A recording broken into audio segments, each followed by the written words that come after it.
Bonjour à toutes, bonjour à tous, bienvenue dans Leuven Geek, le podcast autour de la culture geek où l'objectif est d'être subjectif. Aujourd'hui, retour aux sources, back to basics avec un bon accent anglais parce que c'est Chaton et Flume qui anime l'émission. Aujourd'hui, en tout cas moi pour ma part, je suis très content de reprendre le micro avec toi. Moi aussi, je suis très heureuse d'être en amoureux pour cette édition un petit peu spéciale. Il y a eu du chichi, il y a eu de la brioche, etc. Là, on en revient aux bases et on va passer un très bon moment. Alors, avant de se lancer dans le débat, Leuven Geek, c'est quoi ? C'est environ un épisode toutes les 4 semaines où c'est typiquement un podcast de débat entre copains, entre potos et entre amoureux aussi, autour de différents thèmes qu'on élabore ensemble, des thèmes qui sont parfois très sérieux, très recherchés et parfois qui le sont pas du tout. Donc on est CF, le podcast de la brioche et moi-même. Franchement, CF, presque tous. Mais on arrive toujours à faire un petit fond de sérieux quand même. On s'améliore avec le temps, tu vois. Donc forcément, nous, on est présents sur les différentes plateformes d'écoute. Profitez-en pour vous abonner, pour activer les notifications. Vous pouvez nous suivre sur les réseaux. Si vous voulez nous soutenir, un like, un commentaire, ça fait toujours plaisir. D'ailleurs, en parlant de commentaires, on a un auditeur qui nous a fait une très bonne remarque, comme quoi il fallait qu'on poste, qu'on cite en fait les œuvres, les plateformes, là où les trouver et les différents supports, parce que pour ceux qui écoutent ça en voiture ou autre, qu'on puisse s'y retrouver assez facilement. Donc maintenant sur l'Instagram de Leuven Geek, vous retrouverez toutes les informations nécessaires à tout ce qui aura été cité et abordé au cours de nos podcasts. Donc aujourd'hui, on va s'attarder un petit peu via la sortie de GTO, Great Teacher Onizuka, sur Netflix. On va en profiter pour faire un focus sur toutes les œuvres qui vont graviter autour de la scolarité. Pourquoi c'est une source intarissable ? Pourquoi on kiffe ça, on est nombreux à kiffer ça, et pourquoi toi et moi, Chaton, on aime tant ce thème-là. Oui. Moi, dès que ça se passe dans une école, j'adore. Mais c'est toujours stylé, c'est toujours bien. Je sais pas pourquoi. Après, peut-être qu'on va savoir pourquoi, parce qu'on va pas faire non plus toute une dissertation là-dessus, mais on a prévu une sélection de différentes œuvres, différents supports pour imager un petit peu tout ça. En tout cas, Leuven Geek kiffe l'école. C'est parti, jingle.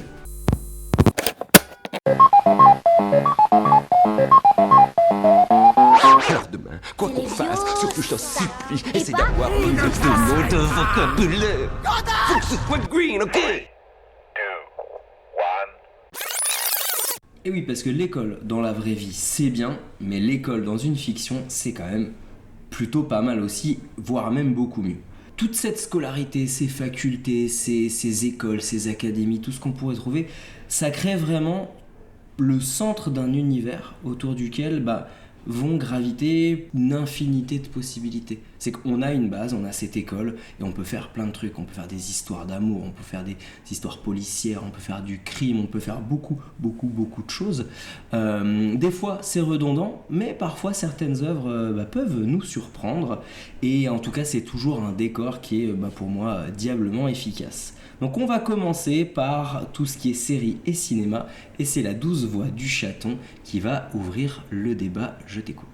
Merci Flume. Alors, je vais commencer par une série HBO qui s'appelle Euphoria, que certainement quasiment 99% de la population connaît. Ouais, ça a fait un gros buzz, ça a été bien repris.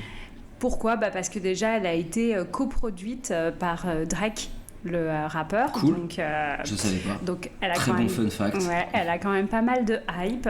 Et donc Euphoria, en fait, c'est une série qui met en scène des lycéens de la génération Z. Donc c'est même pas notre génération à nous, Flume. C'est encore plus jeune. C'est extrêmement violent ce que tu dis. Ok, on a dépassé la trentaine, mais voilà, on essaie quand même d'être toujours au taquet. Oui, mais bon, ils vivent quand même des choses vraiment différentes de ce qu'on a pu vivre nous. Donc, c'est vraiment une série, tranche de vie. Mais pour moi, ça serait presque dystopique tellement la société a changé. Et qu'aujourd'hui, je me dis, waouh, comment j'aurais fait pour survivre dans un univers comme celui-ci. Mais est-ce que ça serait pas aussi, justement, la série qui pour une fois, on sort un petit peu du côté bisounours qu'on peut voir dans la scolarité, où des fois, bon, le héros se fait un petit peu malmener, il y a 2-3 embrouilles, 2-3 trucs un peu graves. Là, j'ai l'impression qu'on aborde des sujets quand même très très très profonds, mais qui existent vraiment, qui sont vraiment là, mais cette fois, on ose en parler et on ose le mettre derrière la caméra. En fait, je trouve que ce qui est bien dans Euphoria, c'est que ça met en scène les tracas d'adolescents que tout le monde a eu et tout le monde a actuellement. Mais c'est dans notre société actuelle, dans laquelle on n'a quasiment plus de tabou. Les réseaux sociaux sont omniprésents, la drogue est facile d'accès, la drogue a été dédramatisée depuis quelques années. Et ça, c'est l'actualité en plus. Voilà, exactement. Et donc, c'est vraiment une série qui est très forte par les valeurs qu'elle va essayer de mettre en place. Alors attention, tout de suite, je précise, ce n'est pas à mettre devant tout le monde. Il y a quand même pas mal de drogue, il y a pas mal de nudité frontale, de scènes de sexe.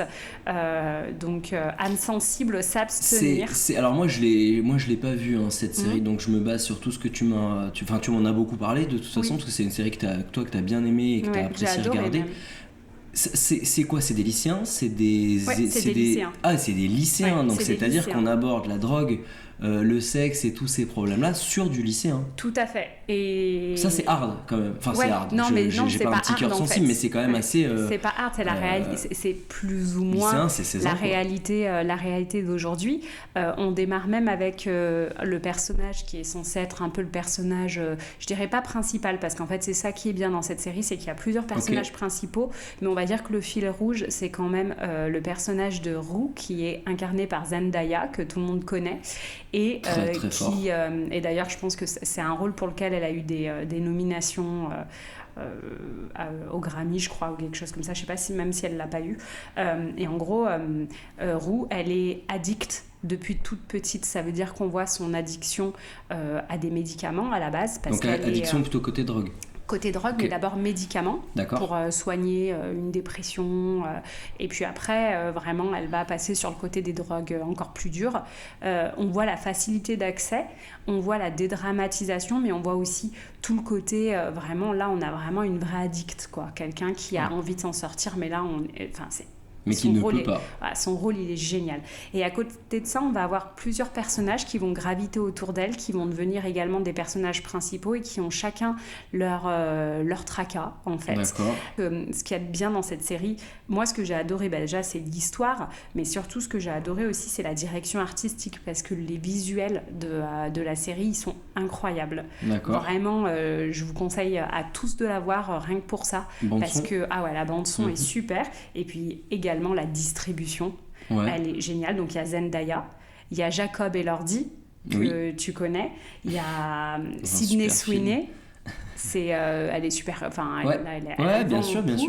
Hunter Schafer, c'est quelqu'un qui est transsexuel et qui joue une personne transsexuelle. Il y a beaucoup de sujets assez lourds, assez complexes à gérer. Et dans le dernier Hunger Games également. D'accord, voilà. Ouais, donc ça a été porté par des futures pépites. Quand tu vois Zendaya, c'est hyper agréable aussi de la voir, elle est capable de faire des rôles très très différents. Oui. Et de ce que tu décris, ça a l'air à regarder, ne serait-ce que pour la performance. Je fais le parallèle par exemple avec Bryan Cranston, qui est le papa de Malcolm, qu'on a connu nous tous dans notre génération comme le papa de Malcolm, et on a été bluffés quand il a pris son rôle dans Breaking Bad, où il était époustouflant, tant ça changeait de l'image qui lui était collée. Et là, on a quand même quelqu'un comme Zendaya qui arrive, beaucoup plus jeune que lui, à gérer des rôles complètement différents. À la fois torturé et aussi super léger. D'ailleurs, justement, tellement torturé que je conseille pas de regarder cette série quand on est un peu déprimé, parce que franchement, ça va nous finir, quoi. Le gros bad. Ouais, non, mais complètement. Donc, je l'adore. Elle est vraiment exceptionnelle, cette série. Là, il y a la saison 3 qui est censée sortir, mais il y a beaucoup de difficultés pour la produire. Je crois qu'ils sont un peu en conflit avec le scénariste ou le réalisateur, je sais plus. Donc, bon... On en saura peut-être un petit peu plus tard, mais la 3e saison n'est pas encore sortie, elle n'est pas encore prête à être sortie. Donc voilà. Après, bon, même si ça prend un petit peu de temps, si c'est pour pondre quelque chose de très quali, c'est pas plus mal, parce que là, en ce moment, on vit une période quand même où ça enchaîne, il y a toujours un nouveau truc, il y a toujours quelque chose qui sort.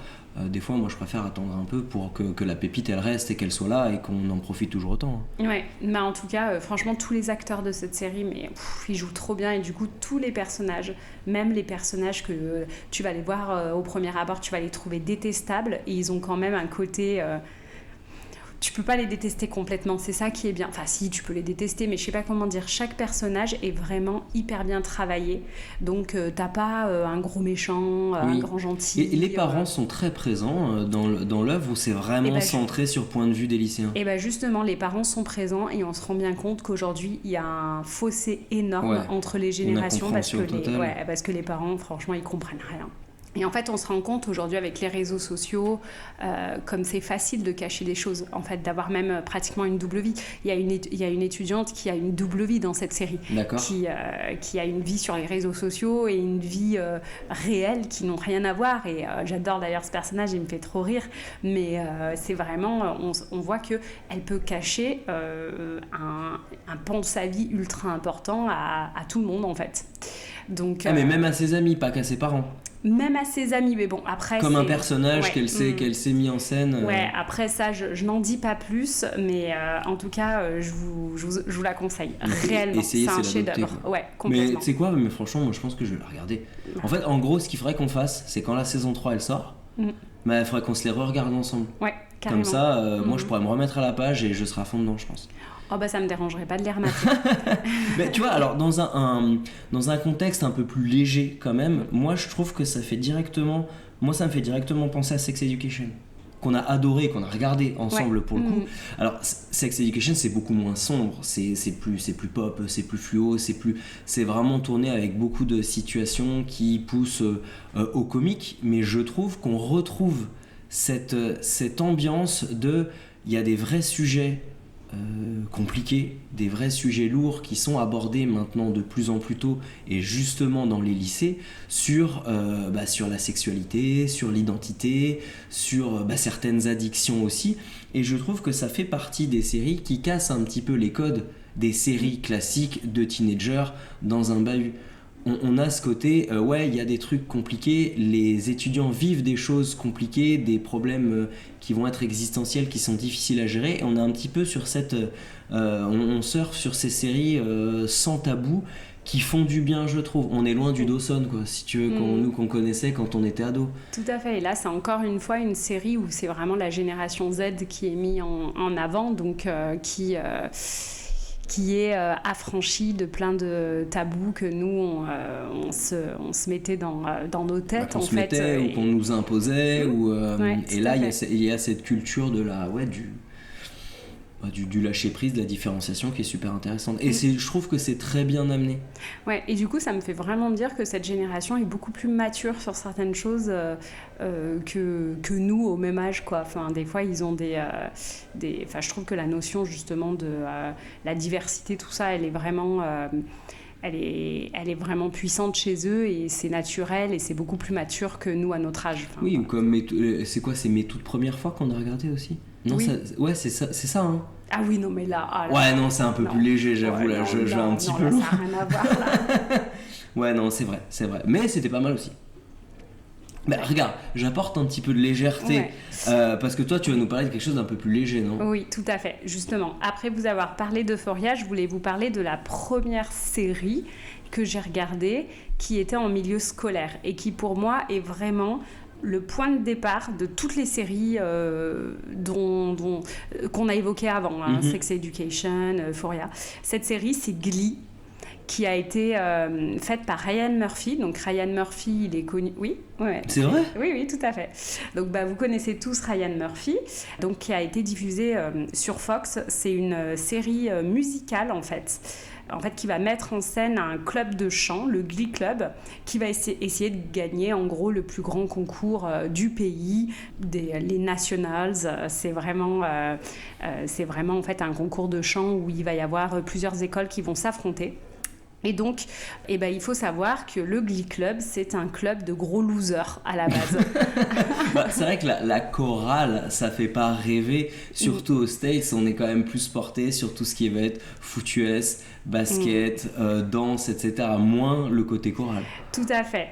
Donc je trouve que c'était vraiment en fait une série qui était hyper novatrice pour l'époque, parce qu'en fait ça va être vraiment une des premières séries qui va vraiment avoir des notions. En fait, déjà c'est une des premières séries dans lesquelles on va avoir des personnages gays ou lesbiennes et qui passent sur une chaîne tout public.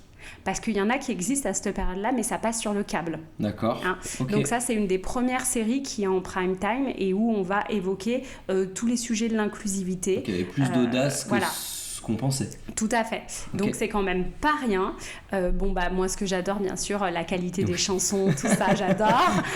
Des reprises. Oui, en fait, il n'y a pas que la lourdeur des différences, il y a aussi tout le côté artistique et qui font des mises en scène. En fait, ce qui est génial, c'est qu'ils reprennent à la fois des tubes, ils peuvent reprendre du Britney Spears, comme ils vont reprendre des grands classiques comme Queen, quoi. Okay. Donc ça, c'était quand même vraiment, vraiment, vraiment très stylé.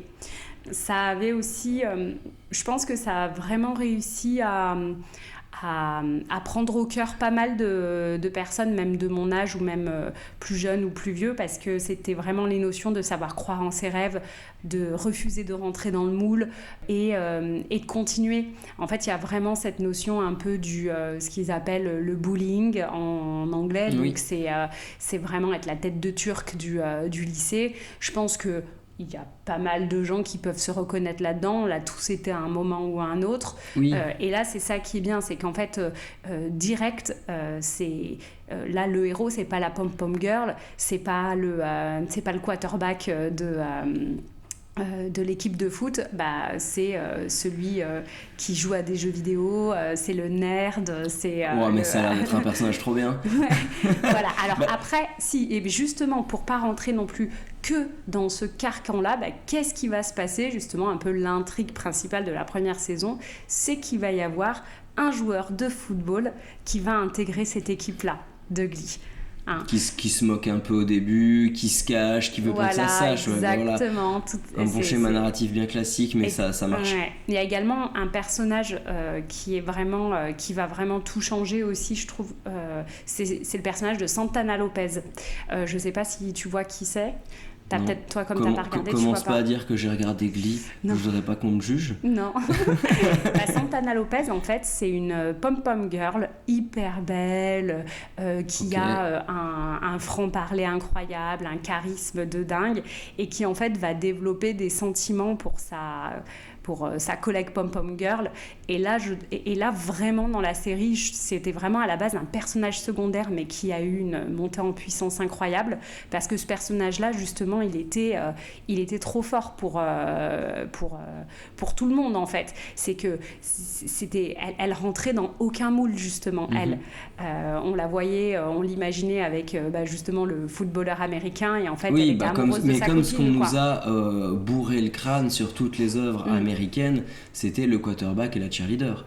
Voilà. Enfin, ça a été surutilisé dans un nombre d'œuvres pas possible. Et Glee, pourtant, ça commence à dater, je crois que c'est de 2002, il me semble, à revérifier, mais quand même, ça commence à dater, et je trouve que c'était vraiment le précurseur. Donc c'est pour ça que je voulais en parler, parce que pour moi, c'est le précurseur de toutes ces séries américaines qui se passent dans les écoles, et c'est vraiment une bonne série jusqu'à la saison 4. Après, on peut s'arrêter, mais... c'est bien. Voilà. Il y aura déjà quelques chansons, quelques mash-up et quelques chorés à découvrir. Alors, ça ne veut pas dire qu'il n'y a pas des défauts, ça veut dire que si on la reprend, on va se rendre compte, notamment du fait que les personnages d'origine... diverses ne sont jamais les personnages principaux. Mais après, ça c'est un autre débat. Ça a quand même ouvert la voie à plein de choses. C'est regarder une série avec 20 ans d'écart entre l'actualité d'il y a 20 ans et de comment on les analyse maintenant, c'est forcément différent. Et puis il y a quand même une malédiction sur cette série. Parce qu'il y a... mais il y a quelqu'un qui est mort ? Non, mais je crois qu'il y a 50% du cast qui est décédé, en fait. Ah, d'accord. Ouais. Il y a celui qui jouait le quarterback, il y a Santana, il y a Puck, et je sais pas s'il y en a pas. Il y en a 3 déjà, c'est pas mal sur les personnages principaux. Je sais pas s'il y en a pas un autre. Enfin bref. J'espère qu'il n'y en aura pas plus, les pauvres, parce qu'ils doivent vivre avec une épée de Damoclès.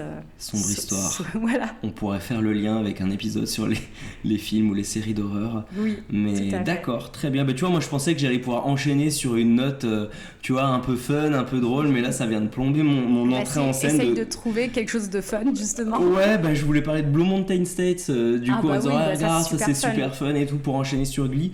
Alors, Blue Mountain State, pour le coup, il y a zéro critique de la société, hein. C'est juste du fun, de la fête, c'est vraiment la série.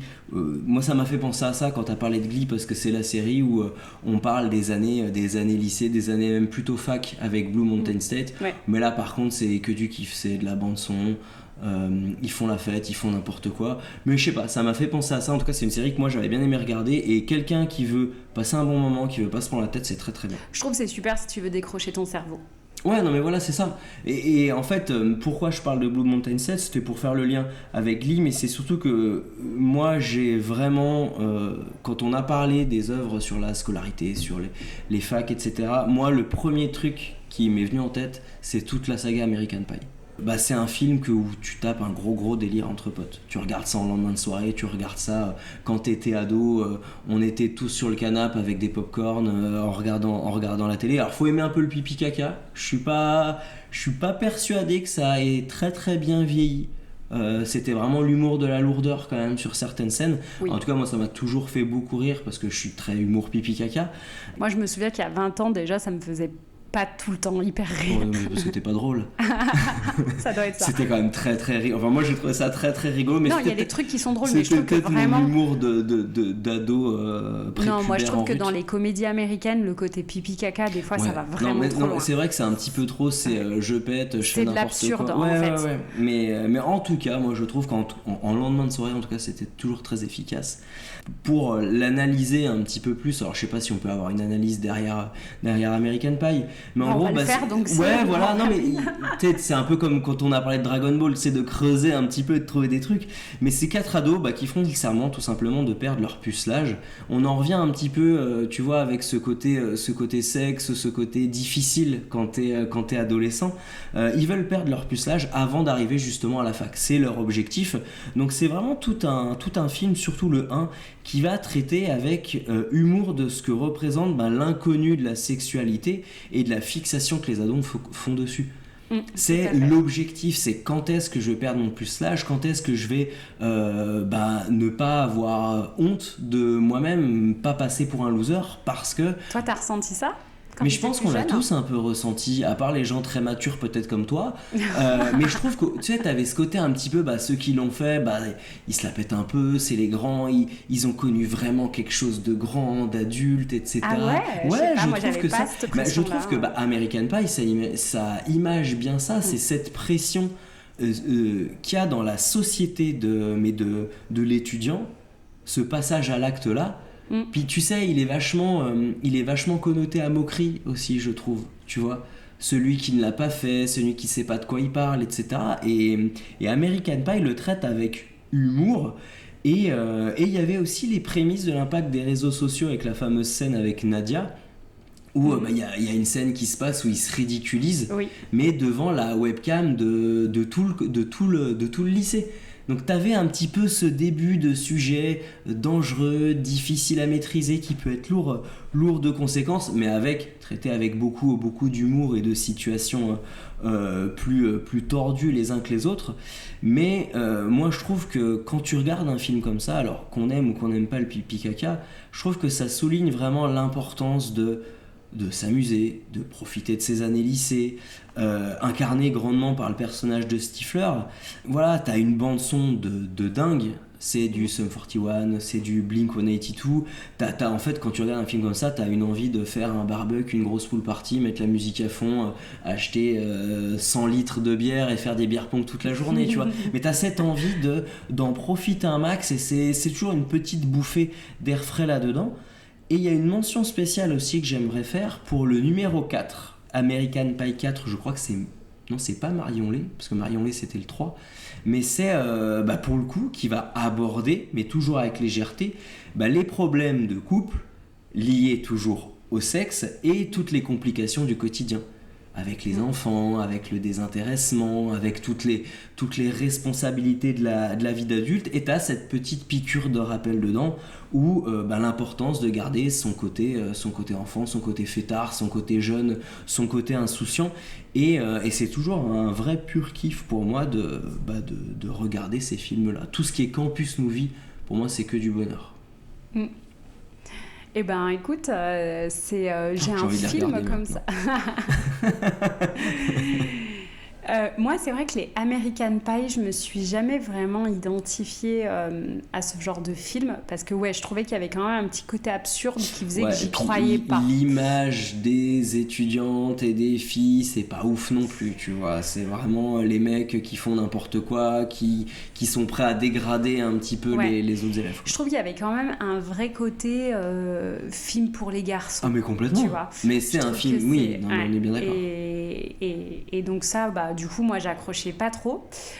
Mais du coup, j'ai essayé de trouver le pendant féminin de ce type de film. Et là, je vais vous parler du coup d'un de mes films favoris qui se passe à l'école.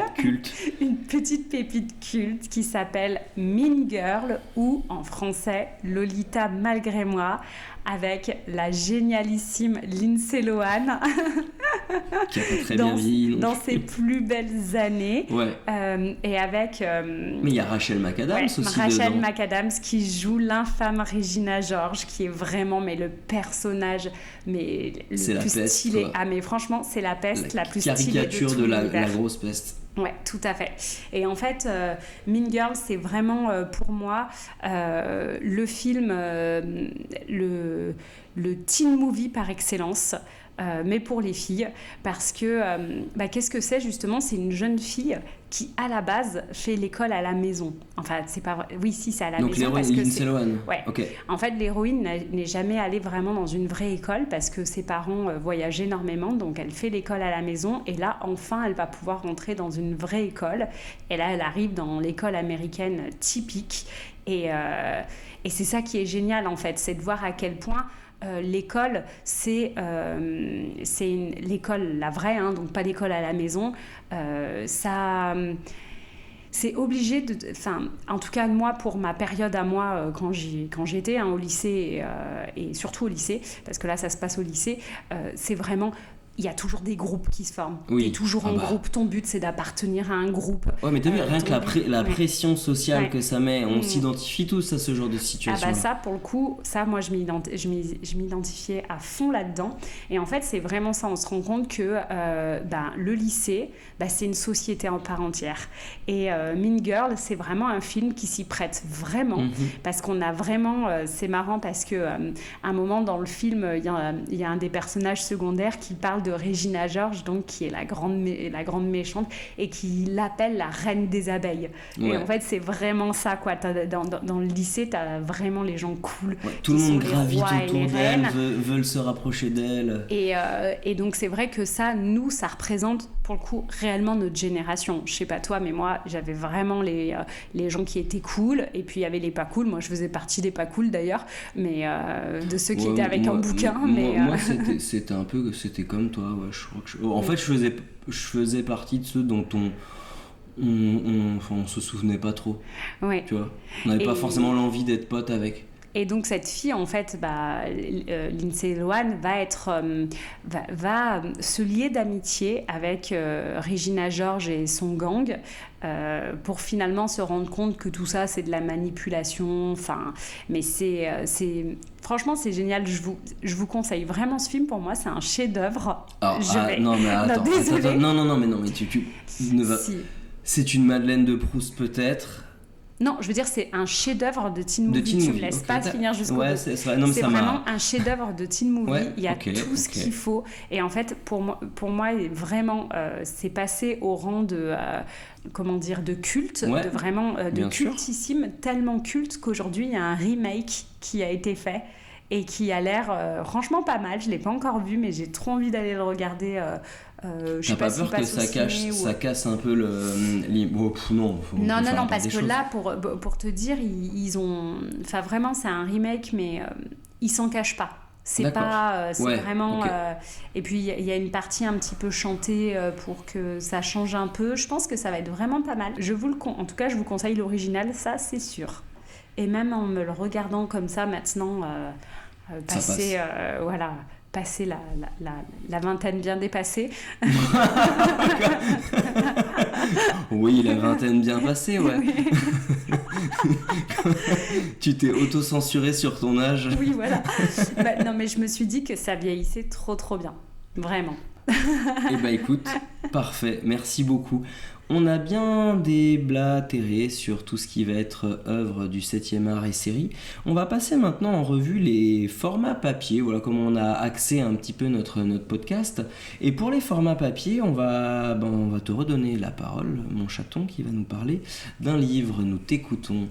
Alors là, attention, ouvrez vos écoutilles parce que c'est vraiment mon moment moi, tu préféré. m'en as parlé, là je suis prêt. Je suis prêt à intervenir, je suis tout oui. En fait, ça fait plusieurs mois que j'ai un livre en tête que j'essaye de caser dans un podcast pour pouvoir vous l'évoquer parce que c'est un de mes livres préférés et j'avais pas encore trouvé comment réussir à vous le caser.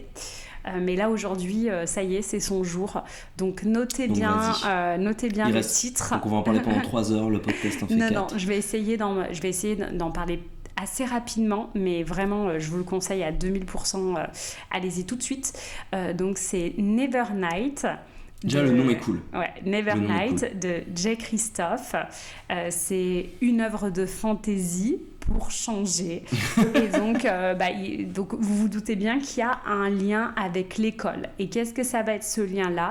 Ce lien-là, c'est qu'en fait, on va suivre Mia Corver, qui n'est pas réellement orpheline, mais qui est la fille d'un traître qui a été exécuté.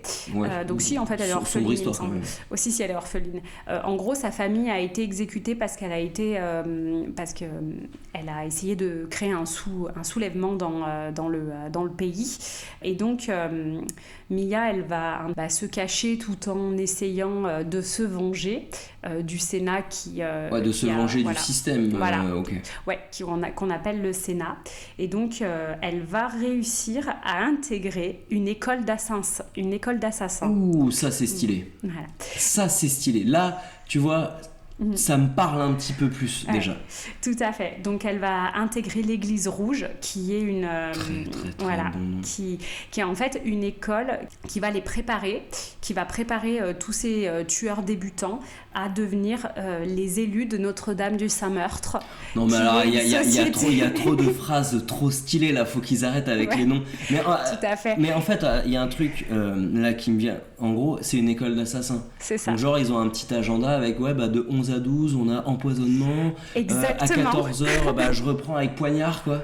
Tu ne crois pas si bien dire, c'est exactement ça. Mais ça a l'air trop cool. Mais pourquoi tu m'en as pas parlé avant ?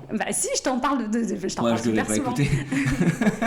Et en fait, donc c'est vraiment les élus de Notre-Dame du Saint-Meurtre, en fait, ils croient en la Vorace, qui est une déesse en fait qui prône la vengeance. Et ça, quand cool. tu veux par exemple faire une offrande à la Vorace, tu lui fais une offrande de sang, donc tu tranches des gorges en fait. Mais t'es super dark en fait. Toi, tu nous parles de Glee, de tout ça, mais en fait là, t'es en train de t'animer pour un truc, t'es super sombre en fait. C'est vrai que, alors c'est hyper sombre, mais surtout en fait ce qui est, alors voilà, et juste petit nota bene, Mia possède donc un don, parce que là on dirait que je parle mais là je parle de fantasy, donc il faut quand même qu'il y ait un petit peu de magie. Il y a un background derrière. Et Mia, elle possède un don, et vous allez tout de suite savoir de quel don il s'agit, parce que c'est mon don préféré. Ah, c'est une shadow, je sais pas quoi. Elle parle aux ténèbres. Et en fait, elle est accompagnée par une sorte de chat d'ombre, une sorte de petit chat d'ombre, qui s'appelle Gentilhomme, et qui est, mais franchement, un personnage, mais il est génial. En fait, Gentilhomme, il a une forme de chat, mais on se rend bien compte que c'est une entité qui n'a rien d'un chat et tout d'un démon, et qui est...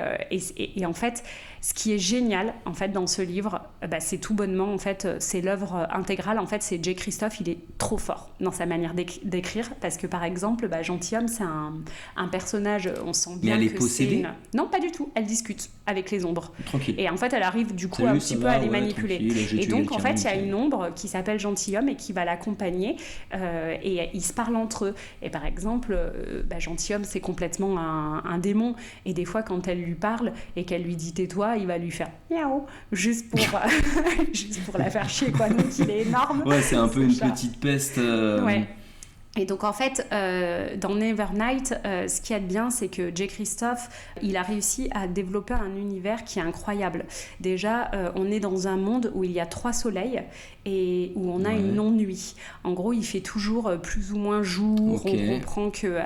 et en fait, il y a un moment dans l'année où il y a une nuit intégrale. Et là, ça part en live. Et là, tu peux te douter que quand il fait nuit, il y a quand même pas mal d'ombre, donc ça peut être quand même vraiment très stylé pour Mia.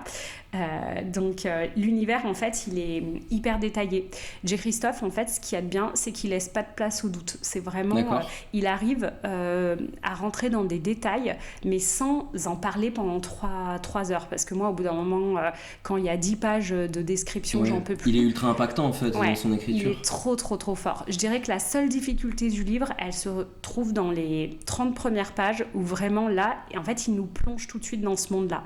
Donc on comprend au début rien du tout. Faut s'accrocher un tout petit peu.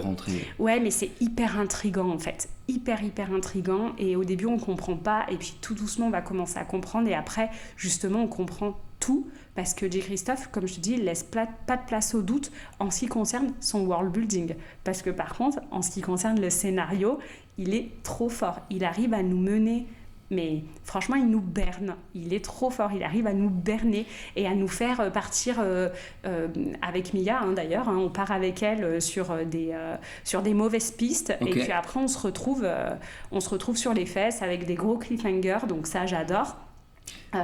J'adore aussi le personnage de Mia, et là vraiment c'est quelque chose que je dis pas souvent en ce qui concerne je pense que c'est l'auteur masculin qui fait les meilleurs personnages féminins. Parce que tu as une dualité un petit peu des genres et des caractères. Je trouve toujours que les personnages féminins écrits par un auteur masculin sont toujours un peu je sais pas comment dire, il manque de réalisme. Ouais. Et Mia, elle est géniale parce que Mia, elle est grise complètement. C'est-à-dire qu'elle n'est pas blanche, elle n'est pas méchante, elle n'est pas complètement méchante, mais elle est certainement pas gentille. Une chose qui est hyper bien aussi dans son livre, c'est qu'en fait, il est tellement fort, ce Jay Kristoff, qu'en fait, il nous fait des petites notes de bas de page. Je sais pas si tu vois des fois que tu as des notes, par exemple, un petit 2, et tu vas avoir un truc sur... c'est la période. Oui, que lui, il fait ça. Truc inchiable. Lui, il fait ça, mais avec des fausses notes, en fait. D'accord. Ça veut dire qu'il va parler... va renforcer son world building avec des fausses annexes. Il a des fausses annexes, il a des notes de bas de page qui sont fausses et qui sont liées à son monde, mais de tout le temps. Et c'est génial. Mais c'est un seul livre ou c'est une saga ? Alors c'est une saga, là je te parle que du premier, parce que je vais pas spoiler, mais... tu peux, mais moi du coup j'ai envie de les lire, donc pas trop. Ouais, non, je spoil pas parce que vraiment je te les conseille, mais alors, à attends, 2000%. Je crois que c'est le livre dont tu m'as parlé, en tout cas dont tu parles depuis le début du podcast, je trouve qu'il me donne le plus envie.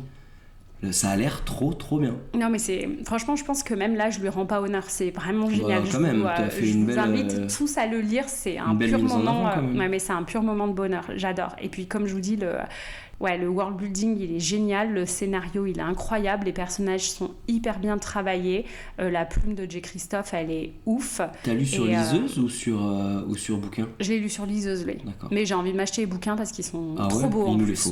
Il nous les faut. Ils sont trop beaux. Ouais. Par contre, c'est pas à mettre dans toutes les mains non plus parce qu'il y a du sang. Mais ça c'est cool. Il y a de la trahison, il y a un peu de sexe, mais ça va, c'est pas trop. Mais surtout, il y a beaucoup de sang, beaucoup de gorge coupée. Donc. Ouais, mais ça en soi. Tout dépend comment c'est amené, mais. Je veux dire, on parle d'une école d'assassins. Pour moi, s'il n'y a pas la promesse derrière qu'il y ait des meurtres ou qu'il y ait des TP, TP assassinat de 14 à 16, tu vois, faut que c'est obligé ça. Et heureusement, j'ai envie de dire. Et pour finir, du coup, moi je vais juste vous dire une petite citation du livre qui devrait vous donner envie de plonger dedans. Il s'agit du mantra de notre héroïne qui est de ne jamais reculer, ne jamais avoir peur et ne jamais, jamais oublier. Donc là, je peux vous dire ça, que... c'est vraiment la phrase d'une grosse lâche-rien. Exactement. Et Mia, c'est vraiment une grosse lâche-rien. Okay. Donc, très rancunière, cette petite... Bon, après, ses parents ont été exécutés, verras, donc il y a de quoi avoir la mort, mais... Ouais, mais pas mal. Génial. Franchement, ça m'a trop donné envie. On va enchaîner sur quelque chose de moins sanglant. Ah oui, vraiment moins sanglant du tout, parce que du coup, on en est sur nos formats papier. Et donc, en format papier, donc il y a les romans que je lis beaucoup, mais il m'arrive parfois de lire des mangas. Ouais, trop bien. Et donc, je vais vous parler du premier shoujo que j'ai lu. Parce qu'au début, moi, je regardais que des animés. Et puis, en fait, j'ai regardé cet animé de ce shoujo qui s'appelle Fruit Basket. Et grand classique. Voilà, un grand classique. Sauf qu'en fait, quand je regardais l'animé, quand l'animé est sorti, la première fois, en fait, il n'y avait que, je crois, les premiers tomes. Ouais, c'est les problèmes des animés, c'est que ça coupe. Et puis souvent, c'est pas renouvelé et tu t'arrêtes en plein milieu de l'intrigue, quoi. Voilà, sauf que, alors c'est 23 tomes, le Fruit Basket, c'est de Natsuki Takaya. Oui. Et donc il y avait d'abord un premier animé qui a été fait où je crois qu'il y a les 12 premiers tomes. Et puis ça s'est arrêté. Donc là, moi j'ai lu, je les ai tous lus. Et puis en fait, là, il y a un animé qui est ressorti et qui va jusqu'au bout de l'histoire. Ouais, ils l'ont refait. Ils l'ont refait jusqu'au bout. Si vous voulez pas lire les livres, vous pouvez regarder les animés, c'est tout doux, les musiques sont trop mignonnes, c'est que des couleurs pastel, enfin c'est vraiment le shoujo par excellence. C'est ce qui en dit long sur la qualité de l'œuvre, parce que pour qu'un animé aille au bout de l'histoire, c'est vraiment qu'on parle d'un manga à succès et d'une valeur sûre. Alors, du coup, pour vous expliquer un petit peu, Fruit Basket, alors le nom de l'animé du shoujo n'a rien à voir. Mais qui intrigue à la limite, mais tu peux pas savoir où tu vas. Mais ça n'a rien à voir avec l'histoire. En fait, l'histoire, c'est l'histoire de Toru, qui est une jeune fille qui doit aller vivre chez son grand-père parce qu'elle a perdu ses parents, mais à cause de travaux chez lui, elle va se retrouver à planter sa toile de tente sur un terrain vague. Parce qu'il faut dire qu'elle est un peu dans la lune, un peu dans les nuages, cette petite Toru. Voilà, et ce terrain vague appartient à la famille Soma. Et qui est cette famille ? Cette famille, c'est une famille de jeunes gens, tous plus magnifiques les uns que les autres et surtout tous très mystérieux. Et en fait, Toru va intégrer plus ou moins la colocation, va faire une colocation avec cette famille-là parce qu'il va y avoir un souci avec sa tante et avec le terrain vague. Donc, ils vont gentiment l'accueillir et elle va découvrir un de leurs secrets. C'est que lorsqu'un membre de la famille Soma touche une personne du sexe opposé, juste toucher, effleurer, il se transforme en animal du zodiaque chinois. Donc, il y a 12 signes du zodiaque chinois. Ouais, par exemple, le rat. Oui, tout à fait. Ah, oui. Le rat. Sauf qu'ils sont 13 membres. Pourquoi ? Parce qu'il y a le chat qui n'est pas membre officiel, mais qui dans la... Ouais, tout à fait. Personnage préféré d'ailleurs. Mais il est super cool. C'est Kyo ? Ouais, c'est Kyo. Ouais. Et donc, en fait, et il va s'en suivre plein d'aventures. Alors, ce que j'ai aimé dans ce manga... Il y a une grosse présence scolaire quand même, parce qu'on n'en parle pas depuis tout à l'heure, mais tout se passe dans le lycée, on est d'accord. En fait, c'est tous des lycéens, en fait. Oui. Et donc, le point fort de cette histoire, déjà, c'est les personnages, parce que les personnages, on va découvrir, à chaque tome, quasiment, on va découvrir un nouveau membre de la famille Soma, et puis également l'histoire.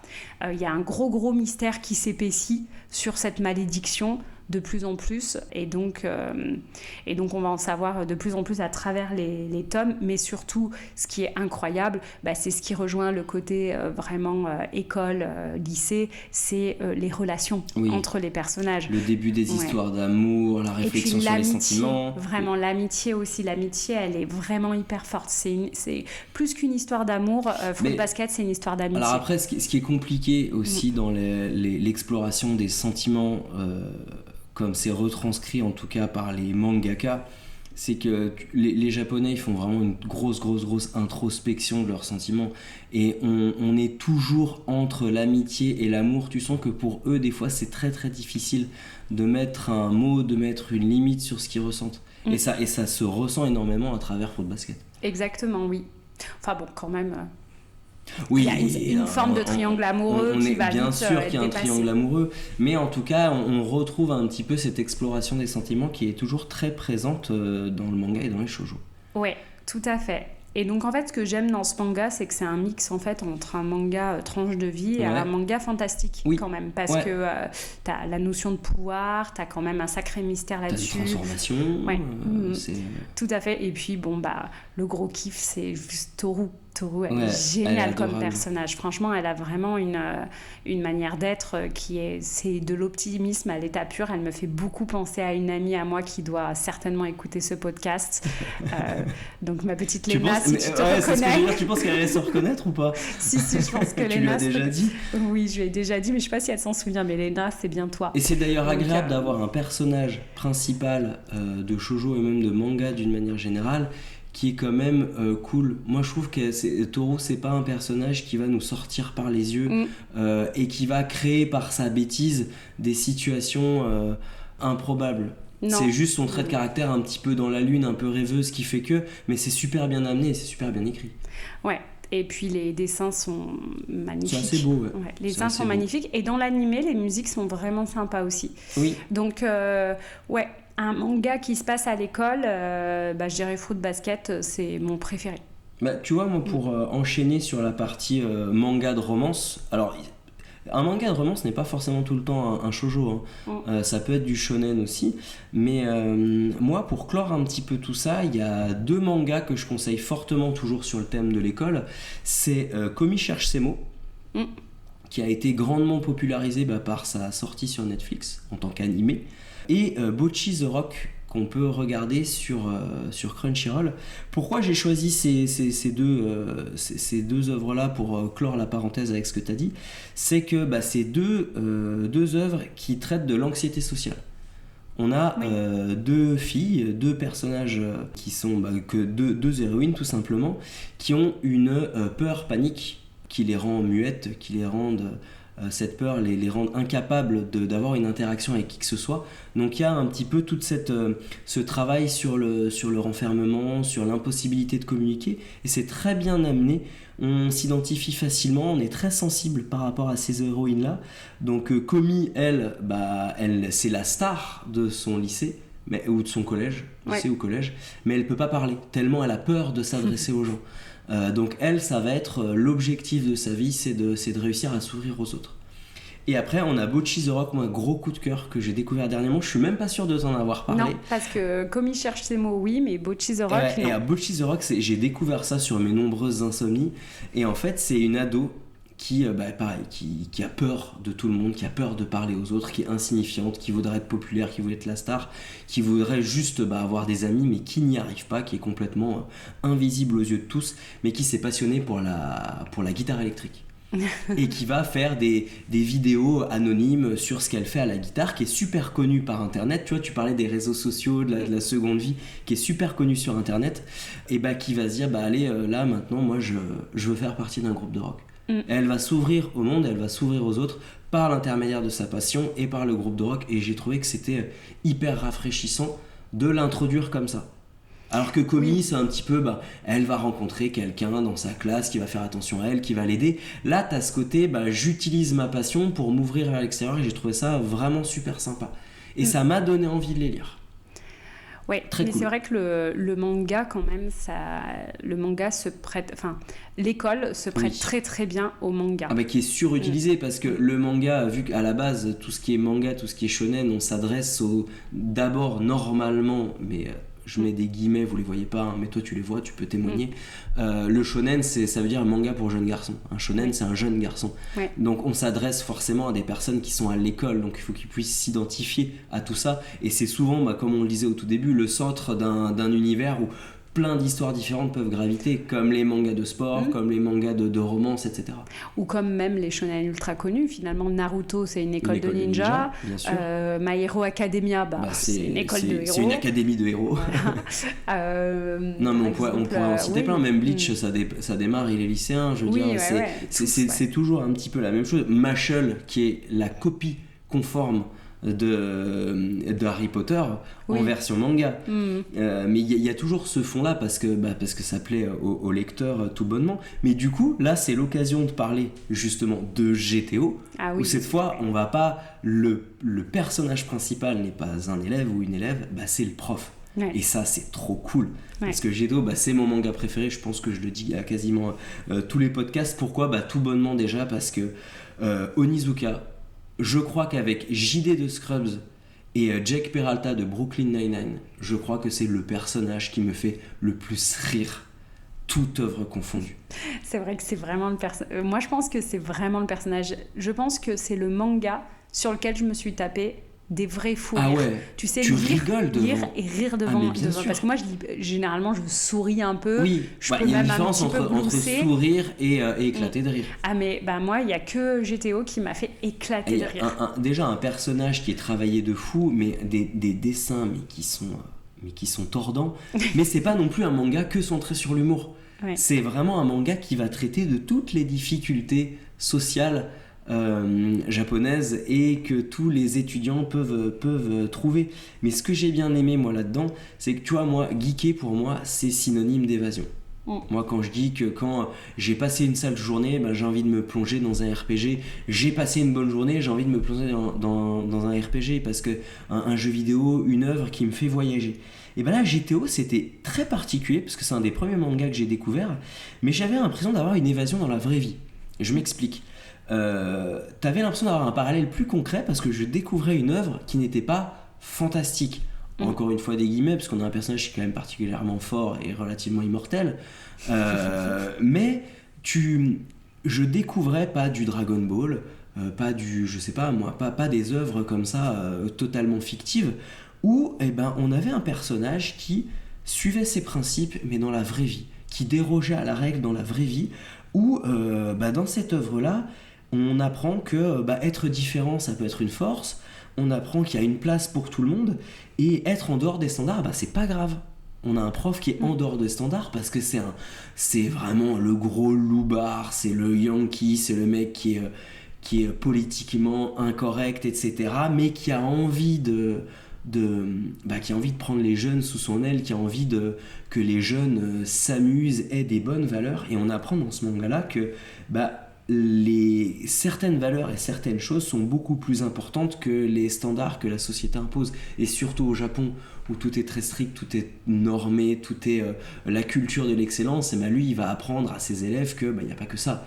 Il faut profiter de la vie, il faut s'amuser, il faut savoir être qui on est, s'accepter comme on est. Et c'est vraiment un manga, je pense, quand t'es pas bien dans ta peau, quand t'as l'impression d'être différent ou quand juste t'as envie de passer un bon moment, tu l'ouvres et tu peux pas décrocher. C'est une œuvre que tout le monde devrait connaître. Et ce qui est bien, c'est que si on veut pas se procurer les bouquins, quoique je pense que c'est encore assez facile, on peut découvrir ça sur Netflix parce que c'est sorti le 1er avril. Et alors, il faut mieux les lire. Il faut mieux les lire. De toute façon, c'est comme les livres, très souvent c'est beaucoup mieux en livre qu'en adaptation. Là c'est un petit peu pareil. Mais si vous avez la flemme de lire les mangas, franchement regardez l'animé parce que c'est vraiment chouette. Et en fait ce qu'il y a de bien, c'est que Onizuka en fait il prouve que parfois on peut trouver sa voie plus tard.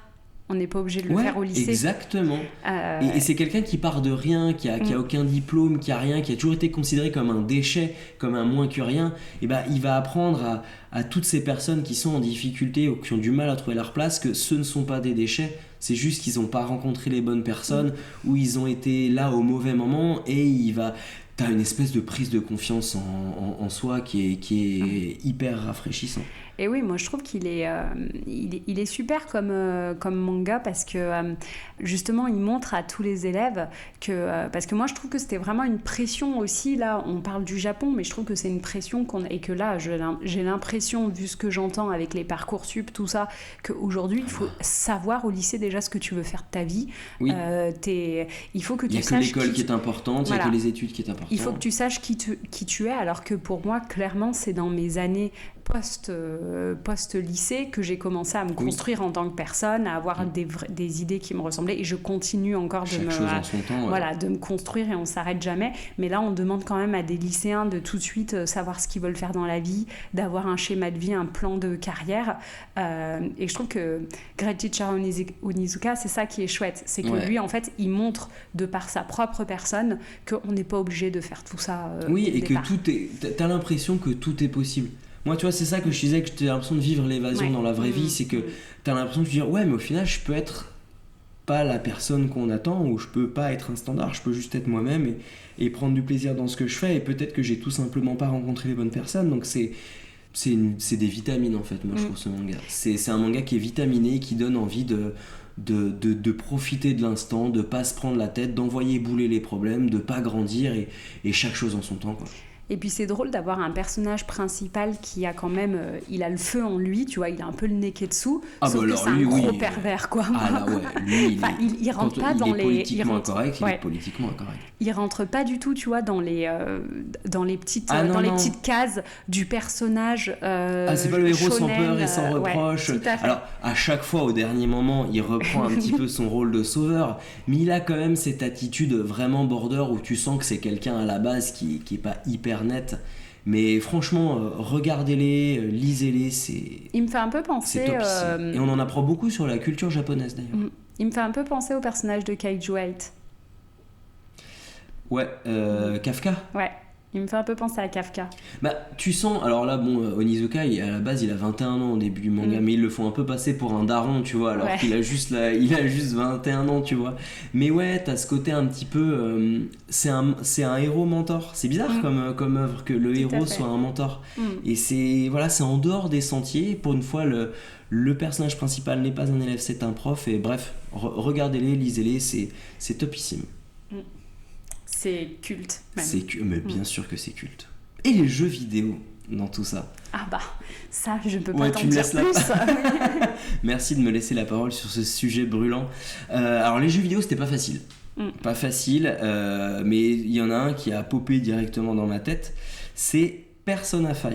Ah bah, je peux t'en parler parce que c'est moi qui te l'ai offert. C'est tout ce que je peux te dire. Très bon cadeau. Persona 5, c'est ce qu'on appelle un JRPG.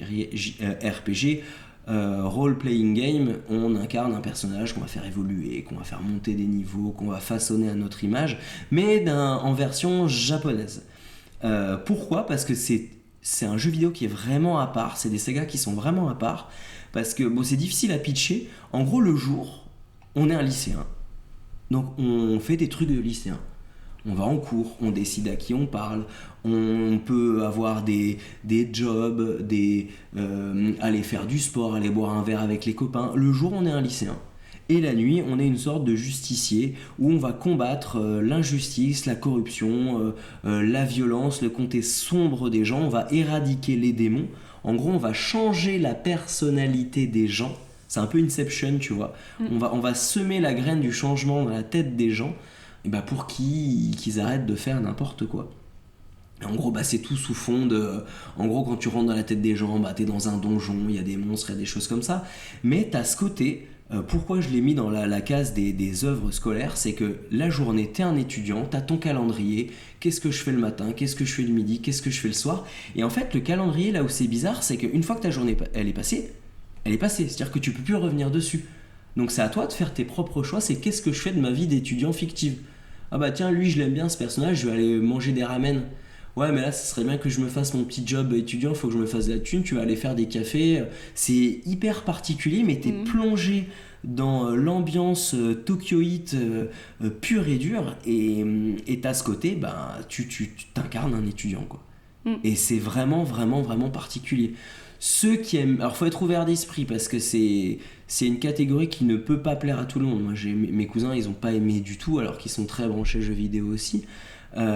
C'est très particulier, mais moi, j'ai trouvé ça passionnant. Si vous aimez un petit peu la culture japonaise, on est plongé dedans, on a l'impression de la vivre. Et c'est vraiment super, super, super cool. Je pense qu'on a fait un bon petit tour. Ouais. Sur toutes ces œuvres qui gravitent autour des académies, des écoles et des facultés. On l'a vu, c'est un sujet qui est complètement intarissable. Oui. C'est sûr que ça reste quand même un point de départ, un décor pour toutes les œuvres, tout type d'œuvres en fait. Qui est facile, c'est un décor qui est facile, mais il y a quand même pas mal d'œuvres qui arrivent à nous surprendre, qui arrivent à nous faire aimer tout ça, parce que vraiment l'école, c'est une corde très sensible. Ça, c'est nos premières, je trouve, grosses difficultés, c'est les premières fois où on est livré à nous-mêmes, donc on s'identifie tous à ce monde-là, et donc on a un outil d'ancrage qui est très très fort. En tout cas, pour ma part, c'est toujours un plaisir à lire ou à découvrir ou à voir ce type d'œuvre. Pareil, je suis tout à fait d'accord avec toi. Je trouve vraiment que l'identification, on est tous allés à l'école, donc forcément on va tous s'identifier. Et puis aussi, c'est vraiment le nous de notre passé quand on était à l'école. C'est celui qui pensait que tout était possible. Donc quand on voit le personnage qui gravite dans ces moments-là, on est forcément... on part avec lui parce qu'on l'a vécu exactement. Ce moment-là. On est obligé de partir avec lui. Du coup, ça match régulièrement. Moi, c'est vrai que toutes les œuvres dont j'ai parlé, je me suis laissée emporter, que ce soit dans des côtés hyper kitsch, que ce soit au contraire comme dans Euphoria, dans le côté un peu dark, qui faisait que je me sentais même mal à la fin. Mais c'est vraiment, je trouve que c'est quand on se fait prendre au jeu d'une œuvre qui se passe dans une école, forcément, on est obligé de partir avec le personnage, de s'identifier et de vivre vraiment l'épopée avec lui.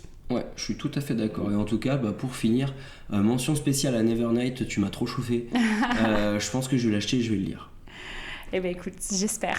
Voilà pour clôturer le podcast sur le Love & Geek qui kiffe l'école. Pour le prochain podcast, on va se centrer sur la science-fiction, la SF, avec une grosse équipe, parce que Chaton, tu seras des nôtres. Oui. Il y aura aussi la Brioche, il y aura aussi Chichi. Donc on a vraiment une petite équipe dédiée à la science-fiction. Je pense que ça va être une très très belle émission. En attendant, on vous fait des gros bisous. Geekez bien les amis et à très bientôt. Bye bye. Bye bye.